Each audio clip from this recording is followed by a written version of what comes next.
Hello everyone, कैसे हैं आप सब। आई होप आप सब बहुत अच्छे होंगे और अपने एग्ज़ाम्स वगैरह की तैयारी बहुत अच्छे से कर रहे होंगे। अपने स्कूल कॉलेजेस आपने स्टार्ट कर दिए होंगे। ये सब्जेक्ट है हिंदी का।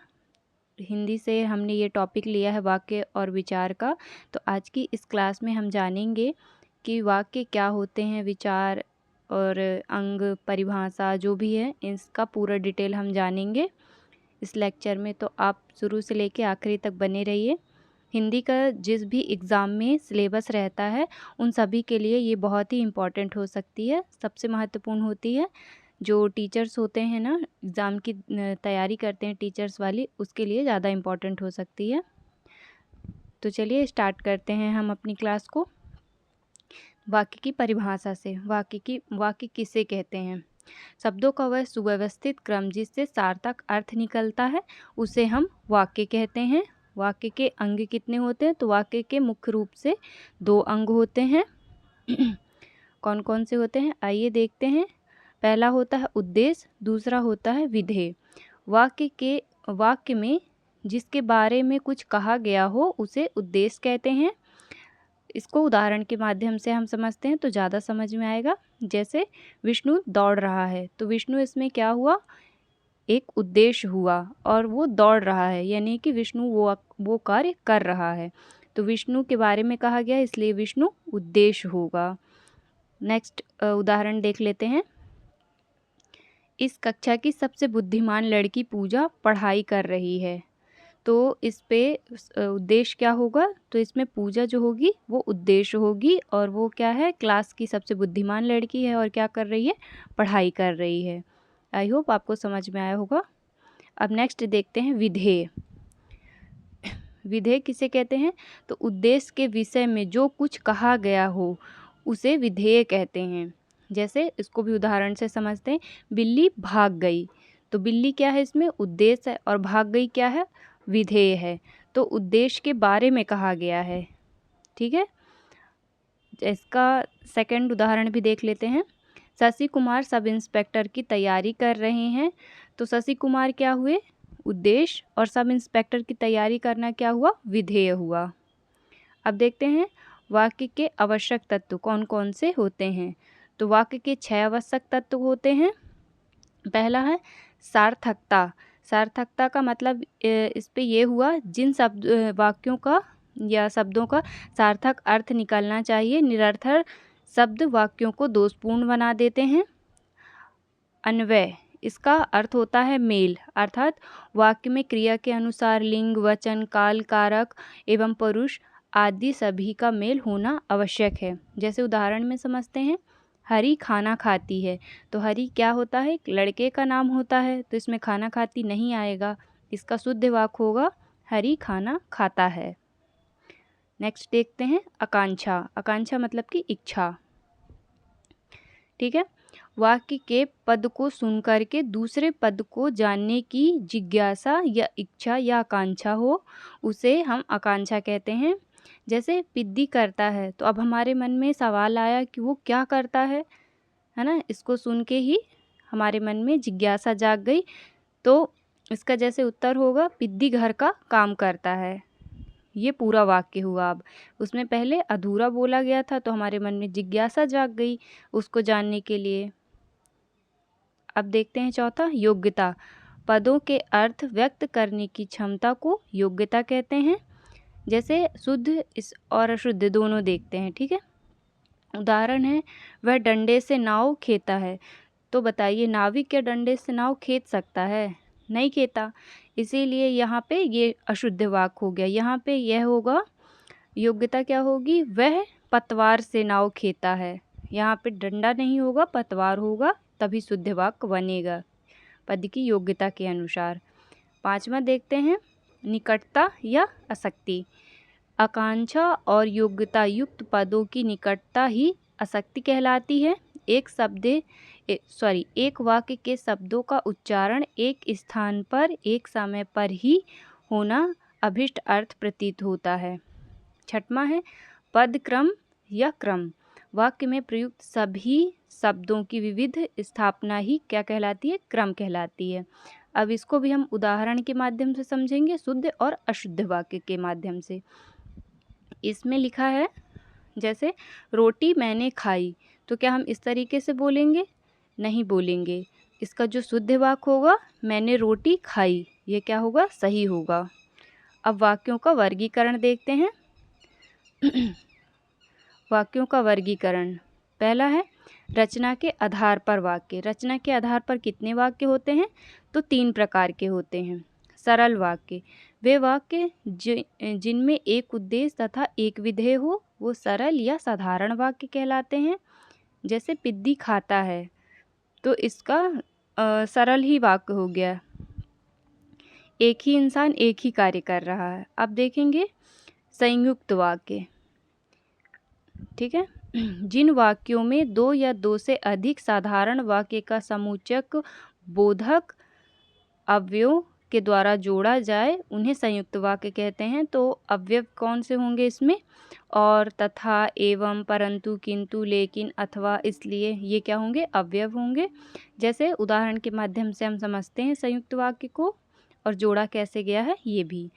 सूर्य उदय हुआ और पक्षी चहचहाने लगे, तो यहाँ पे और क्या है? अवयव है। ये 2 वाक्यों को जोड़ रहा है। सूर्य उदय हुआ एक वाक्य ये हुआ, पक्षी चहचहाने लगे, ठीक है।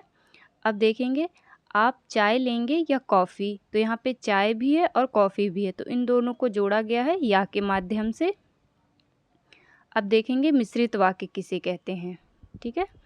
जिन वाक्यों में एक साधारण वाक्य हो तथा उनके अधीन या मिश्रित आश्रित दूसरा उपवाक्य हो, उसे मिश्रित वाक्य कहते हैं। जैसे वैरागी ने लिखा है कि वह कल आ रही है, तो इसमें वैरागी एक पद हुआ, प्रधान है, और वह कल आ रही है, तो ये क्या हुआ? आश्रित उपवाक्य हुआ। तो मिश्रित वाक्य को मिलाने के लिए कौन कौन से जो शब्द होते हैं, तो वो भी देखते हैं। मिलाने वाले जो शब्द होते हैं कि, जो, वह, जितना, उतना, जैसा, तैसा, वैसा, जब, तब, जहाँ, अगर, आदि, तो ये क्या होंगे? मिश्रित वाक्य को मिलाने वाले शब्द होते हैं। अब देखते हैं अर्थ के आधार पर वाक्य। तो अर्थ के आधार पर 8 प्रकार के वाक्य होते हैं। विधिवाचक वाक्य, जिन वाक्य में किसी बात या कार्य होने का बोध होता है, उसे विधिवाचक वाक्य कहते हैं। जैसे तुम लोग जा रहे हो। निषेधवाचक वाक्य, जिन वाक्यों में नकारात्मक बोध होता है, उसे निषेधवाचक वाक्य कहते हैं। जैसे राम नहीं पढ़ता है, इसमें नहीं शब्द आया, यानी कि निषेधवाचक हुआ। अब देखेंगे आज्ञावाचक वाक्य। आज्ञावाचक वाक्य वो होते हैं जिन वाक्यों से हमें आज्ञा की उपस्थिति का बोध होता है। जैसे श्याम पानी लाओ, हमने किसी को आज्ञा दे दी, ठीक है। अब विस्मयवाचक, विस्मय मतलब आश्चर्य वाला। जैसे हम किसी का दुख हुआ या फिर कोई ऐसी खुशी हुई जिनको सुन के हमें आश्चर्य होता है ना। जैसे उदाहरण के माध्यम से, अरे वह उत्तीर्ण हो गया, जैसे वो उत्तीर्ण हो गया, हमें अपेक्षा नहीं थी कि वो पास भी हो सकता है, लेकिन वो पास हो गया, तो हमें आश्चर्य हुआ। जैसे अब हम किसी जगह पे गए, लेकिन उस जगह को हमने देखा नहीं और सोच रहे थे पता नहीं वो कैसी जगह होती है, अच्छी है नहीं है, हमको अच्छा लगेगा नहीं, लेकिन वहाँ जाने के बाद हमें बहुत खुशी हुई। वहाँ की सुंदरता देखकर हम आश्चर्यचकित हो गए और मोहित हो गए, तो बोल दिए आह कितना सुंदर दृश्य है। अब संदेहवाचक वाक्य, जिन वाक्यों से हमें संदेह की उपस्थिति का बोध हो, उसे संदेहवाचक वाक्य कहते हैं। जैसे विष्णु पढ़ा लिखा है या नहीं, यहाँ पे हमें कन्फ्यूज़न हो रहा है, संदेह हो रहा है, डाउट हो रहा है कि वो पढ़ा लिखा है भी या नहीं। अब छठवां है इच्छावाचक वाक्य, जिन वाक्यों से इच्छा की उपस्थिति का बोध होता है, उसे इच्छावाचक वाक्य कहते हैं। जैसे हमने अपनी इच्छा से किसी को आशीर्वाद वगैरह देते हैं ना, वैसे जैसे ईश्वर आपकी यात्रा मंगलमय करे। अब हम आप किसी को बद्दुआ थोड़ी दे सकते हैं, उसके लिए अच्छा ही सोचेंगे ना अपनी इच्छा के अनुसार। फिर है 7वां संकेतवाचक वाक्य, वे वाक्य जिनमें किसी प्रकार के संकेत या इशारे का बोध होता है, उसे संकेतवाचक वाक्य कहते हैं। जैसे उदाहरण है, जो परिश्रम करेगा वह सफल होगा। नेक्स्ट उदाहरण क्या होगा, अगर वर्षा होगी तो फसल भी अच्छी होगी। ये संकेत होता है। जैसे वर्षा बहुत अच्छी हुई, वर्षा के संकेत अगर अच्छे हैं तो फसल भी बहुत अच्छी होगी। फिर है प्रश्नवाचक वाक्य, वे वाक्य जिनमें किसी प्रश्न के पूछे जाने का बोध होता है, उसे प्रश्नवाचक वाक्य कहते हैं। जैसे उदाहरण, आपका नाम क्या है, तुम किस कक्षा में पढ़ती हो, या तुम कहाँ जा रहे हो। किसी भी वाक्य, जैसे हमसे किसी ने पूछा जिसमें क्या, क्यों, कौन, कैसे ये आया, वो प्रश्नवाचक हो जाते हैं। अब देखते हैं पदबंध वाक्य में, ठीक है। वाक्य के उस भाग को जिनमें एक से अधिक पद परस्पर जुड़ करके अर्थ तो देते हैं किंतु पूरा अर्थ नहीं देते हैं, वो क्या कहलाते हैं, पदबंध कहलाते हैं। ठीक है, देखते हैं पदबंध कितने प्रकार के होते हैं। तो 5 प्रकार के होते हैं। इनके 5 भेद होते हैं। संज्ञा पदबंध, सर्वनाम पदबंध, विश्लेषण पदबंध, क्रिया पदबंध और क्रिया विशेषण पदबंध। ठीक है, देखते हैं इनको भी थोड़ा सा डिटेल से। संज्ञा पदबंध, जब वाक्य में पद समूह संज्ञा का कार्य करता है तो उसे संज्ञा पदबंध कहते हैं। जैसे उदाहरण के माध्यम से देखते हैं, भारत के प्रधानमंत्री इंदौर आए, मिट्टी का तेल छिड़का गया। अब दूसरा देखते हैं सर्वनाम पदबंध, जब वाक्य में पद समूह सर्वनाम का कार्य करता है तो उसे सर्वनाम पदबंध कहते हैं। जैसे किस्मत का मारा मैं आज यहाँ तक आ पहुँचा। देखते हैं तीसरा विशेषण पदबंध, किसी संज्ञा की विशेषता बताने वाले पद समूह को विशेषण पदबंध कहते हैं। उदाहरण देखते हैं, बाघ के समान फुर्तीला विष्णु घर आ गया। क्रिया पदबंध, क्रिया का कार्य करने वाला पद समूह क्रिया पदबंध कहलाता है। जैसे रोशनी खाती रहती है, क्रिया करती रहती है, मतलब पिद्दी कहाँ जा सकता है, ये भी एक क्रिया है, जाना आना। अब देखते हैं क्रिया विशेषण पदबंध, क्रिया विशेषण का कार्य करने वाला समूह क्रिया विशेषण पदबंध कहलाता है। जैसे उदाहरण के माध्यम से देखेंगे, वह धीरे धीरे बतियाते आ रहे हैं। अब देखते हैं उपवाक्य।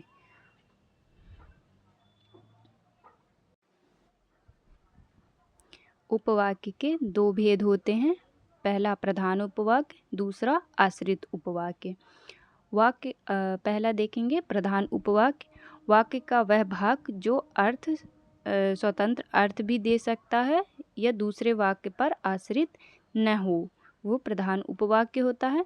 अब देखते हैं आश्रित उपवाक्य, वाक्य का वह भाग जो ना तो स्वतंत्र अर्थ देता है और ना ही स्वतंत्र लिखा जा सकता है। इनकी पहचान क्या क्या होगी आश्रित की, तो देखते हैं कि, क्या, क्योंकि, ताकि, जो कि, यद्यपि, ये सब आरंभ होते हैं। जैसे तुम नहीं जान सकते हो वह कैसी लड़की है, इस पे देखते हैं प्रधान उपवाक्य तुम नहीं जानते हो, और आश्रित उपवाक्य की से शुरू हुआ आश्रित है कि कैसी लड़की है। ठीक है, अब देखते हैं आश्रित उपवाक्य के 3 भेद होते हैं। कौन कौन से होते हैं, संज्ञा उपवाक्य, विशेषण उपवाक्य। संज्ञा उपवाक्य का आरंभ की से होता है। उदाहरण देखते हैं, बाबा रामदेव कहते हैं कि योग करना चाहिए, तो जैसे इस पे की आया तो यहाँ से आश्रित हो गया। अब नेक्स्ट देखते हैं विशेषण उपवाक्य। विशेषण उपवाक्य का प्रारंभ जो, अथवा या किसी भी इनमें से हो सकता है, जैसे जो, जी, जिन, जिसको, जिससे आदि से होता है। उदाहरण देखते हैं, जो विद्वान होते हैं उनका सब आदर करते हैं, जिन लोगों में मेहनत की है वे अवश्य सफल होंगे। अब देखेंगे विशेषण उपवाक्य। क्रिया विशेषण उपवाक्य का प्रारंभ जहाँ जैसे आदि से होता है। जैसे उदाहरण देखते हैं, जब घटा घिरने लगी तब मोर नाचने लगे। अब देखते हैं वाक्यगत अशुद्धियाँ और शुद्ध रूप। तो हिंदी में 5 प्रकार की अशुद्धियाँ होती हैं। कौन कौन सी? वर्तनीगत, शब्द निर्माण, शब्द चयन, अनावश्यक शब्द का प्रयोग, व्याकरण की अशुद्धि। तो इनमें से कुछ मुख्य अशुद्ध और शुद्ध रूप देखते हैं जो कि पूछा जाता है उस प्रकार से। अशुद्ध क्या है? आप सभी लोग अपना काम करें, ये अशुद्ध हुआ। इसका शुद्ध रूप क्या होगा? आप सभी लोग अपना अपना काम करें। यहाँ पे 2 चीज़ होना चाहिए, ये लिखने में अशुद्ध हुआ। आकाश बहुत ऊंचा है, तो ऊंचा तो नहीं होगा, विशाल होगा, तो यहाँ पे होगा आकाश बहुत विशाल है। दूध में कौन पड़ गया? तो दूध में कौन नहीं पड़ गया, इसका शुद्ध वाक्य होगा दूध में क्या पड़ गया। वे बड़े विद्वान व्यक्ति हैं, नहीं, वह बड़े विद्वान व्यक्ति हैं, ये क्या हुआ? अशुद्ध है।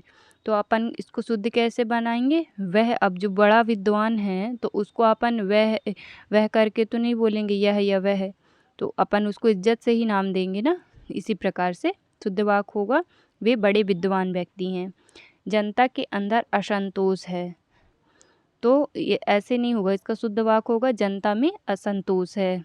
हमारी कमीज में 5 बटन हैं, तो ये बटने हैं, तो ये गलत होगा। इसका सही अर्थ होगा हमारे कमीज में बटन 5 बटन हैं। पिताजी आ रहा है, तो ये क्या हुआ? अशुद्ध हुआ। हम ऐसे बोलेंगे क्या अपने पिताजी को? इस पे होगा पिताजी आ रहे हैं।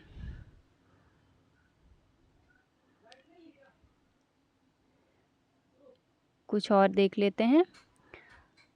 अपना मन लघु ना करें, तो ये लघु ना करें ये भी लिखने में अशुद्ध हुआ, तो इसका शुद्ध वाक्य क्या होगा? अपना मन छोटा ना करें। इसी प्रकार से कुछ शुद्ध और अशुद्ध वाक्य लिखे हुए हैं, ये आप लोग देख लीजिए। जैसे है, उसे भाषा का अच्छा बोध है, तो बोध नहीं होगा, यहाँ पे क्या होगा? ज्ञान। तो इसका शुद्ध वाक्य होगा उसे भाषा का अच्छा ज्ञान है। चिड़िया बोल रही हैं, तो चिड़िया क्या बोलती हैं? इसका सही वाक्य होगा चिड़िया चहक रही हैं या चहचहा रही हैं। इस प्रकार से मेरी आवाज़ संसद में गूंजेगी, ये सही लिखा है। ठीक है, आई होप आप लोगों को मेरी क्लास अच्छी लगी होगी। आप लोग बताइएगा कि आप लोगों को मेरी क्लास कैसी लगी। Thank you.